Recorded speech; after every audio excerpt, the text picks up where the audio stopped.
Subscribe कीजिए हमारे channel को और बेल आइकन को प्रेस करके ऑल सेलेक्ट कर लें हमारे लेटेस्ट वीडियो हर रोज देखने के लिए।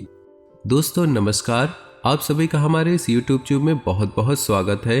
दोस्तों पिछले कुछ समय से या यूं कहे पिछले कुछ महीनों से एक दिव्य शक्ति हमेशा आपके साथ घूम रही या यूं कहे एक दिव्य शक्ति का साया आपके ऊपर बना हुआ है, लेकिन आपको इस बात की भनक तक नहीं है।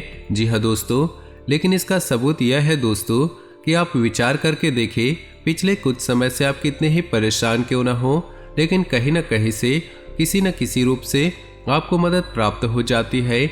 जी हाँ दोस्तों, याद रखिए दिव्य शक्तियाँ जब हमारे साथ होती है तो हमारे साथ कुछ अनर्थ होने को होता है तो किसी न किसी को माध्यम बनाकर हमारी मदद करने के लिए भेज देती हैं।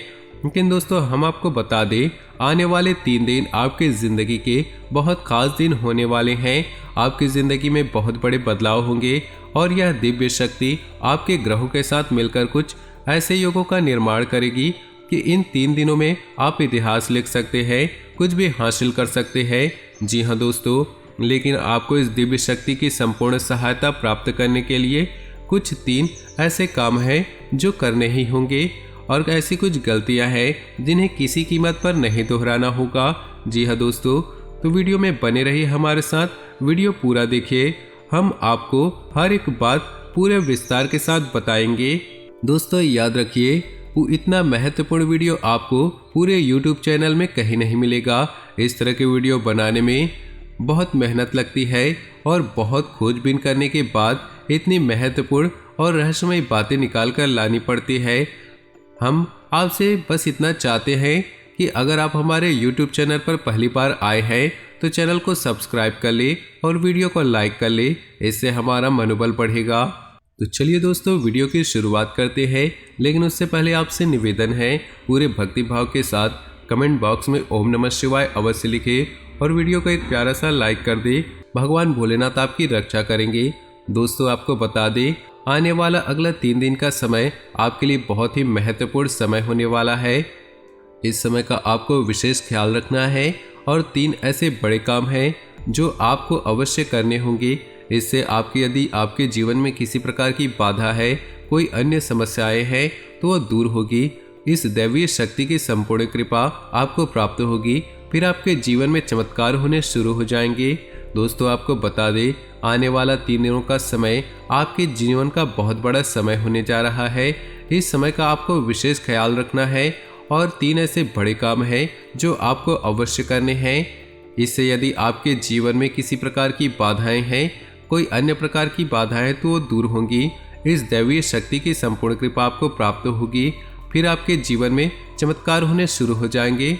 दोस्तों याद रखें, यदि हमारे पास कोई दैवीय शक्ति आती है लेकिन हम किसी बाधा में हैं, यानी कि किसी अन्य प्रकार की दोष या फिर तांत्रिक क्रिया कर्म के शिकार है, तो वह दैवीय शक्ति हमारे पास आकर भी अपना आशीर्वाद या पूर्ण फल हमें देने में असफल होती है। उनकी आंशिक सहायता तो हमें प्राप्त होती है, लेकिन जो बुरी शक्तियाँ होती है उस दैवीय शक्ति के प्रभाव को कुछ हद तक कम कर देती है।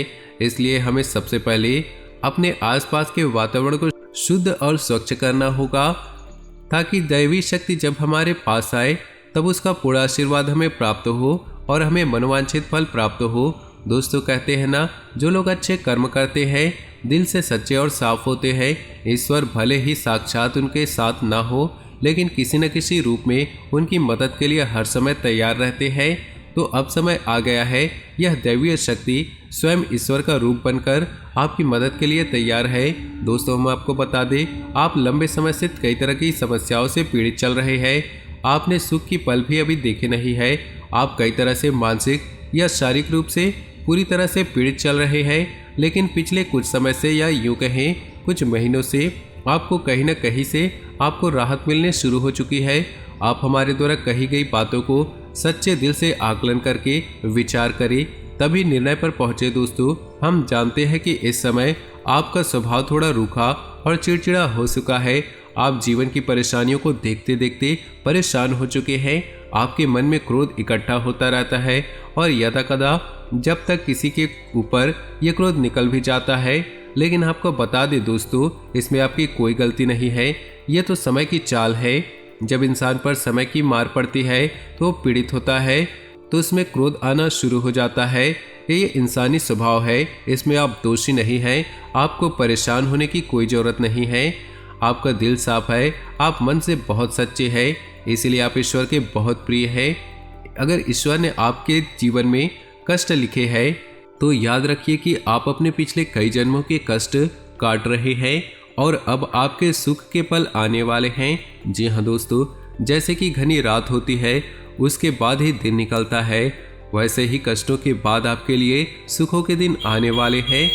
तो खुश हो जाइए और तैयारी करिए, अब आपके दिन बदलने जा रहे हैं। आपकी परेशानियों का, आपकी तकलीफों का अंत होने जा रहा है।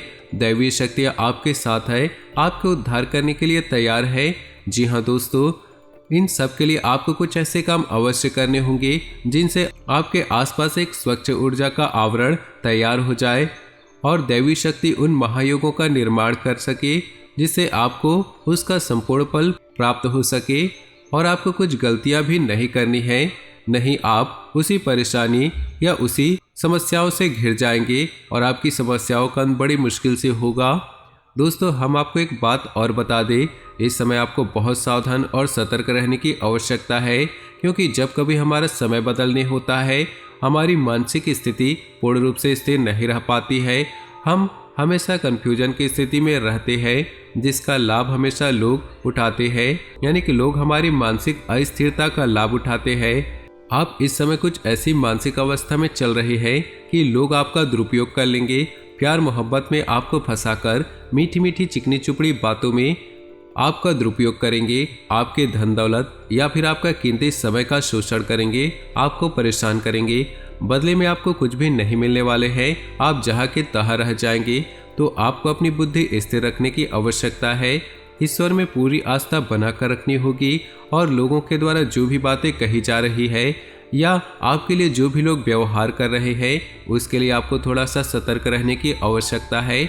और आपको अपने जीवन के कोई भी बड़े फैसले लेने की आवश्यकता नहीं है। किसी भी निर्णय पर पहुंचने से पहले आपको थोड़ा सा समय देने की जरूरत है।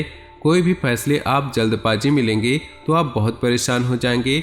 तो दोस्तों, ध्यान से सुने, वो कौन से 3 काम है जो आपको अगले 3 दिनों में कर लेने हैं, जो आपको जितनी जल्दी हो सके कर लेना है, ताकि आपके आसपास का आवरण शुद्ध हो जाए, स्वच्छ हो जाए और यदि आपके ऊपर किसी प्रकार की बाधा है, कोई समस्या है तो वह भी दूर हो जाए। तो दोस्तों, सबसे पहला काम आपको करना है कि यदि आपके घर में किसी प्रकार की बाधा है या किसी ने आपके ऊपर किसी प्रकार का टोना या टोटका करवा रखा है तो उससे आपको छुटकारा प्राप्त करना है। और इसका सबसे सरल और सीधा उपाय रहना है, आपको एक नींबू लेना है। ध्यान से सुनिए दोस्तों, पूरी बात समझने का प्रयास करें, हम आपको सारी बातें विस्तार से बताएंगे। तो आपको एक नींबू लेना है और उस नींबू में आपको 7 लौंगे लगानी हो। लौंगे साबुत हो, फूल वाली हो। और जब आप नींबू में 7 लौंगे लगा रहे हो तो उस समय ओम क्लीम और यदि महिला है तो क्लीम ओम और मन में यह विचार करते रहे, कोई भी बुरी आत्मा, बुरी शक्तियाँ आसपास हैं तो वह आपसे दूर जा रही है, ऐसा ख्याल करते हुए यह नींबू तैयार करना है। और इसे पूरे 24 घंटे के लिए अपने घर के किसी भी कोने में गुप्त रूप से रख दे, किसी को ये बात ना बताए। और इस नींबू को रखने के लिए आपको किसी काले कपड़े का इस्तेमाल करें, किसी काले कोरे कपड़े में लपेटकर किसी भी कोने में रख दे, घर के रख दे। जी हाँ दोस्तों, और उसके बाद रात को जब सुनसान हो जाए, कोई आए जाए ना, तो उस नींबू को ले जाकर किसी भी चौराहे पर फेंकाए। ये एक बहुत ही शक्तिशाली और सरल उपाय है जो आपको किसी भी बुरी आत्मा से या बुरी शक्ति से छुटकारा दिला देगा। जी हाँ दोस्तों, और दूसरा उपाय ये आपको करना है कि आपको घर में एक नारियल आपको लेकर आना है। पानी वाला नारियल हो, हरा नारियल हो, हरा बेशक ना हो लेकिन उसमें पानी हो। और उस नारियल को बेहद सावधानी के साथ खोले और उसके अंदर लाल पुष्प डाल दे। जी हाँ दोस्तों, उसका पानी बाहर न निकाले, उसके अंदर लाल पुष्प डाल दे। जी हाँ दोस्तों, ध्यान से समझिए, लाल पुष्प डालने के बाद उस नारियल को लाल कपड़े में ही लपेटकर अपने घर के पूजा घर में रख दे। जी हाँ दोस्तों, और यह नारियल आपको अपने 7 दिनों तक अपने पूजा घर में रखना है। दोस्तों याद रखें कि नारियल को श्रीफल कहा जाता है, यानी कि यह माता लक्ष्मी का शुद्ध स्वरूप होता है। और यदि नारियल में पानी होता है तो उस नारियल को जीवंत माना जाता है, यानी कि माता लक्ष्मी का जीवंत स्वरूप है। और लाल पुष्प और लाल कपड़े माता लक्ष्मी का प्रतीक है, उन्हें अत्यधिक प्रसन्न है। तो आपको माता लक्ष्मी का स्वरूप मानकर इस नारियल को अपने घर में रखना है। 7 दिनों तक इस नारियल को अपने पूजा घर में रखना है। जी हाँ दोस्तों, और तीसरा काम आपको ये करना है कि इन्हीं 7 या फिर 9 या फिर 11 छोटी कन्याओं को, जिनकी उम्र 9 साल से कम हो, ऐसी छोटी कन्याओं को कुछ सफ़ेद रंग का खाने का देना है और सफ़ेद रंग का ही दान करना है। जैसे आप चावल की खीर, मीठी खीर खिला सकते हैं और उन्हें सफ़ेद रंग का रुमाल दान कर सकते हैं। यह उपाय भी आपको करना है, इससे आपका शुक्र मजबूत होगा और धन संपदा आपके घर में भर जाएगी, आमदनी के नए स्रोत शुरू हो जाएंगे। और यदि रुपए पैसे को लेकर किसी प्रकार की बाधा है, किसी ने आपकी लक्ष्मी का बंधन कर रखा है, तो वह सब खुल जाएगा और आपके घर में माँ लक्ष्मी का प्रवेश हो जाएगा। तो यह 3 उपाय आपको अवश्य ही करने हैं, निश्चित ही करने हैं। किसी भी हालत में चूक मत जाना दोस्तों, इतने बड़े मौके जीवन में बार बार नहीं आते हैं। अब आपको हम बताएंगे कि वो कौन सी 4 गलतियां हैं जो आपको भूले से भी नहीं करनी है। जी हाँ दोस्तों, आप कई बार इन गलतियों को दोहराते चले आ रहे हैं। अब आपको ये गलतियां नहीं करनी है। ध्यान से सुने कि वो कौन सी गलतियां हैं। तो सबसे पहली गलती आप करते चले आ रहे हैं, आपको नहीं करनी है, वह है कि आपको किसी महिला का अपमान नहीं करना है। अपमान से मतलब यह है कि आपको किसी के बारे में बुरा भला नहीं बोलना है। कितना भी क्रोध ना क्यों ना आए, कितना भी गुस्सा क्यों ना आए, आपको किसी भी महिला का भूले से अपमान नहीं करना है। महिला का कोई भी स्वरूप क्यों ना हो, आपको उसका सम्मान देना है। और यदि आप उसे सम्मान दे नहीं सकते तो कम से कम उसका अपमान बिल्कुल ना करें। जी हाँ दोस्तों, दूसरी गलती यह है, आपके दरवाजे पर जब कोई जानवर आए, खास तौर पर गाय या फिर कुत्ता, तो आप उसे अवश्य कुछ न कुछ खाने को दे। जी हाँ दोस्तों, कई बार आपके दरवाजे पर जानवर आते हैं और लौटकर चले जाते हैं। याद रखें दोस्तों, जानवरों के रूप में कई बार बड़ी शक्तियाँ हमारी परीक्षा लेने के लिए आती हैं, तो आपको ऐसे मौके हाथ से नहीं गंवाने चाहिए। कोई भी जानवर जब खास तौर पर गाय या कुत्ता आए तो आप उसे जरूर कुछ न कुछ खाने के लिए दें। तीसरी गलती दोस्तों जो आपको बिल्कुल नहीं करनी है, आपको अपने समय के बारे में, यानी कि अपनी किस्मत और अपने दिन के बारे में रोना बिल्कुल नहीं है। जैसे कि हम कहते हैं कि हमारा समय ही खराब है, हमारी किस्मत ही खराब है, हमारा तो भाग्य ही खराब है। आपको यह शब्द कभी नहीं बोलना है। दोस्तों याद रखना कि जब हमारा अच्छा समय आने को होता है तो दिन में किसी भी वक्त हमारे जबान पर किसी भी वक्त सरस्वती का वास हो जाता है। और जब हम कोई बात बोलते हैं तो बात सत्य हो जाती है। बड़े बुजुर्गों का कहना है कि सोच समझकर बोलना चाहिए, क्योंकि पता नहीं दिन के किस वक्त अपनी जबान पर सरस्वती का वास हो जाए और हमारी द्वारा कही गई बात सत्य हो जाए। और यदि आपने ये कह दिया कि हमारा समय ही खराब है, भाग्य ही खराब है, और उस समय आपकी जबान पर सरस्वती का वास होगा, तो आपका भाग्य निश्चित तौर पर खराब ही हो जाएगा। जी हाँ दोस्तों, और चौथी गलती जो आप लगातार करते आ रहे हैं दोस्तों, वह यह है कि अक्सर देखा गया है कि आपकी राशि के जातक साफ सफाई के मामले में कभी कभी लापरवाही दिखाते हैं। जी हाँ दोस्तों, जैसे कि खुद की स्वच्छता तो रख लेंगे, घर की स्वच्छता तो रख लेंगे, पर दरवाजे पर बड़ी गंदगी को साफ नहीं करते हैं। तो याद रखें, यदि आपके घर पर चाहे दरवाजे पर क्यों ना हो, जरा से भी गंदगी पड़ी हो, जहाँ गंदगी पड़ी होती वहाँ माता लक्ष्मी की बहन दरिद्रता का वास हो जाता है। फिर माता लक्ष्मी किसी भी कीमत पर नहीं आएगी आपके पास। उम्मीद है वीडियो में बताई गई बातें आपको पसंद आई होगी। यदि आपके जीवन में हमारे द्वारा बातों से किसी प्रकार का भी अंतर आ जाता है, आपको लाभ प्राप्त होता है, तो हम समझेंगे हमारी मेहनत सफल हो गई। दोस्तों अगर हमारी बातें आपको अच्छी लगी हो तो वीडियो को प्यारा से एक लाइक जरूर करें और पूरे भक्तिभाव के साथ कमेंट में ओम नमः शिवाय अवश्य लिखें। आपका दिन शुभ हो, मंगलमय हो।